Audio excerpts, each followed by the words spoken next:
Indonesia terhadap Belanda sampai awal abad 20.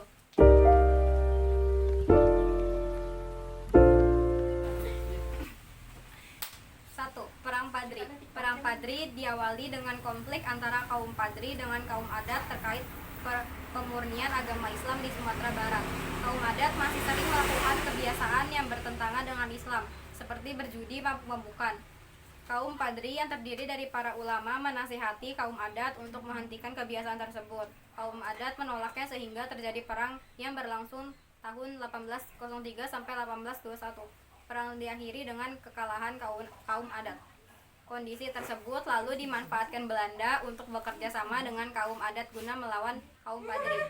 Belanda memang bertujuan untuk menguasai wilayah Sumatera Barat.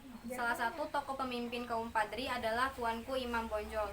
Fase perang ini berlangsung tahun 1821 sampai 1883. Tuanku Imam Bonjol lalu mengajak kaum adat agar menyadari tipuan Belanda dan akhirnya bersatu melawan Belanda. Perang diakhiri dengan kekalahan di pihak Padri dan adat karena militer Belanda yang cukup kuat. 2. Perang Patimura. Pada 1817, Belanda juga berusaha menguasai Maluku dengan monopoli perdagangan. Rakyat Maluku yang dipimpin Thomas Matulesi atau Patimura menolaknya dan melakukan perlawanan terhadap Belanda. Pertempuran sengit terjadi di benteng Durstede, Saparua. Belanda mengarahkan pasukan secara besar-besaran. Rakyat Maluku tersedak. Perlawanan rakyat Maluku melemah akibat tertangkapnya Patimura dan Matra Kristina Hahu. 3. Perang Diponegoro. Perang Diponegoro adalah perang terbesar yang dialami Belanda. Perlawanan ini dipimpin Pangeran Diponegoro yang didukung pihak istana, kaum ulama, dan rakyat Yogyakarta. Perang ini terjadi karena Belanda memasang patok-patok jalan yang melalui makam leluhur Pangeran Diponegoro. Perang ini terjadi tahun 1825 sampai 1830.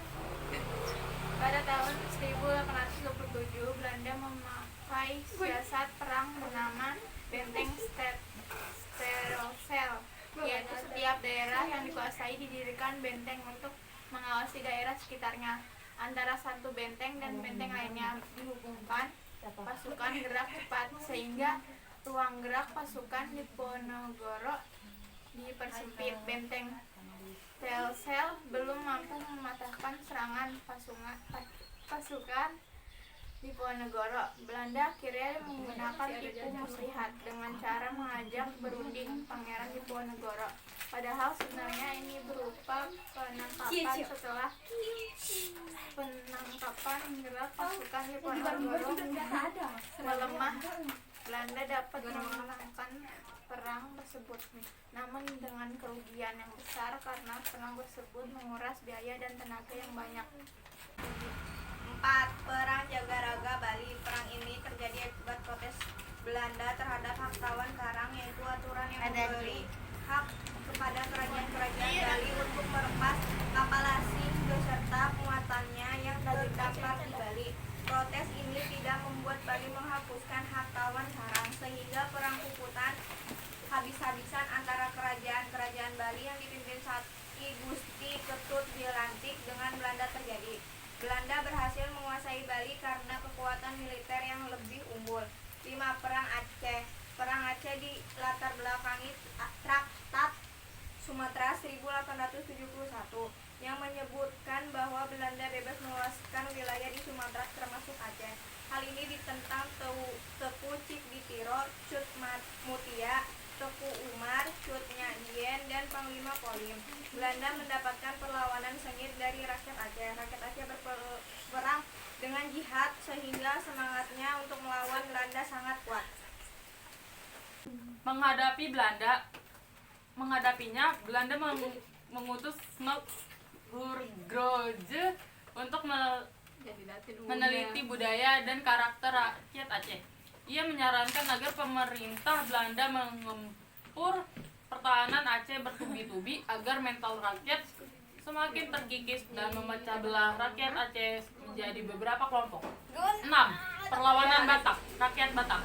Perlawanan rakyat Batak dipimpin Sisimangaraja 12. Latar belakang perlawanan ini adalah bangsa Belanda berusaha menguasai seluruh tanah Batak dan disertai dengan penyebaran agama Kristen.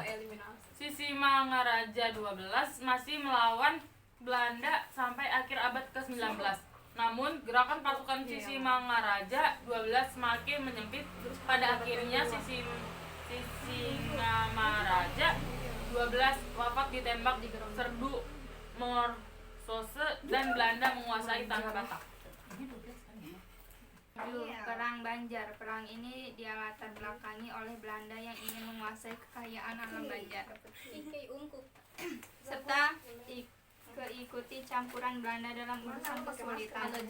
Akibatnya rakyat yang dipimpin Pangeran Hidayatullah dan Pangeran Antasari melakukan perlawanan terhadap Belanda sekitar tahun 1859.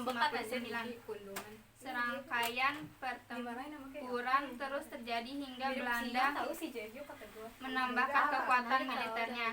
Pasukan Pangeran Hidayatullah kalah karena pasukan Belanda lebih unggul dari segi jumlah pasukan, keterampilan perang pasukannya dari peralatan perangnya. Perlawanan rakyat Banjar mulai melemah ketika Pangeran Hidayatullah tertangkap dibuang ke Pulau Jawa. Sementara itu Pangeran Antasari masih melakukan perlawanan secara gerilya hingga ia wafat.